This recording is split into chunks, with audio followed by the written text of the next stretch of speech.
হেফাজতে ইসলাম যদি তাদের দাবি দেওয়া থাকতে পারে, তারা যে দাবি করেছে যে এটা বাতিল করতে হবে, এটা কী বলে আমরা মানি না, এ পর্যন্ত তারা করতে পারেন। এটা তাদের ব্যক্তিগত বা গোষ্ঠীগত বা তাদের তাদের তাদের সংগঠনগত অভিমত।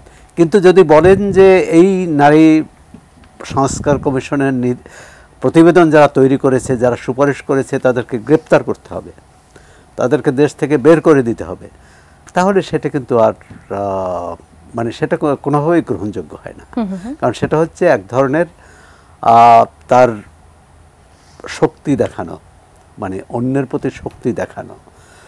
এবং ধরেন যেসব ঘটনা সামাজিক যোগাযোগ মাধ্যমে দেখেছেন অন্য, আর সেটা খুব সুখকর নয় নারীর জন্য। তারাও তো, তাদের ঘরেও নারী আছেন, মা বোন আছেন। সুতরাং বাইরের নারীকে যদি মর্যাদা না দেন, ঘরের নারীকে তারা মর্যাদা দিবেন, এটা কিভাবে বিশ্বাস করা যায় তাদের? সুতরাং আমি মনে করি যে এক্ষেত্রে সহনশীলতা প্রয়োজন।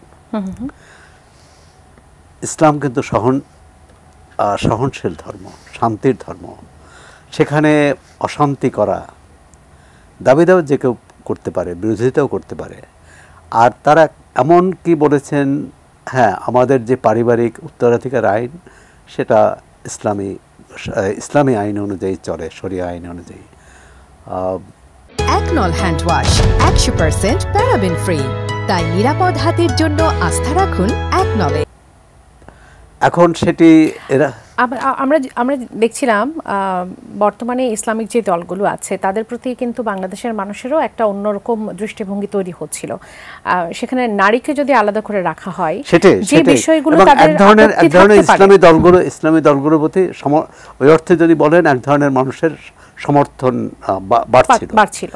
এখন যদি নারী একবার নারী বর্জিত রাষ্ট্র ব্যবস্থা তারা চান, তারা যেটা চান সেটা রাষ্ট্রে নারীর কোনো ভূমিকা থাকে। আমাদের সমাজে কি ইমপ্যাক্ট পড়ছে আমাদের দেশে এবং দেশের বাইরেও তো এই খবরগুলো যাচ্ছে। এবং আপনি তো বললেন যে এই এনসিপির সহ আরো এই যে কজন, টোটাল 6 জন নারী এটা রিড করেছেন। আমরা চাই যে আইনানুগভাবেই এটার নিষ্পত্তি হোক এবং সরকার যে উদ্দেশ্যে, এক্ষেত্রে সরকারেরও আমার মনে হয় যে যেহেতু সরকারকে চ্যালেঞ্জ করেছে, যে সরকার এই কমিশন করেছে তাদেরকে চ্যালেঞ্জ করেছে, সরকারের পক্ষ থেকে একটা ব্যাখ্যা থাকা উচিত, একটা যুক্তি দেখানো উচিত কেন সংস্কার কমিশন করা হয়েছে এবং কি চান।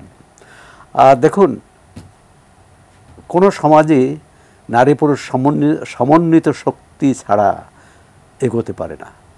ইউরোপ আমেরিকা যে জ্ঞান বিজ্ঞানে অর্থনীতিতে এত উপরে গেছে, তার কারণ কিন্তু সেখানে এই বৈষম্যটা নেই। এমনকি পূর্বেশীয় দেশগুলো যদি দেখেন, এমনকি বাংলাদেশের যাদের আমরা আদিবাসী বলি, যারা পাহাড়ি বা সমতলের, তাদের মধ্যেও দেখবেন যে আমাদের সমাজে যে ধরনের বৈষম্য করা হয়, যে ধরনের দৃষ্টিভঙ্গি দেখানো হয় নারীর প্রতি, এবং নারী ঘর থেকে বের হলে যে অনিরাপদ বোধ করেন, তাদের সমাজে কিন্তু সেটা করেন না।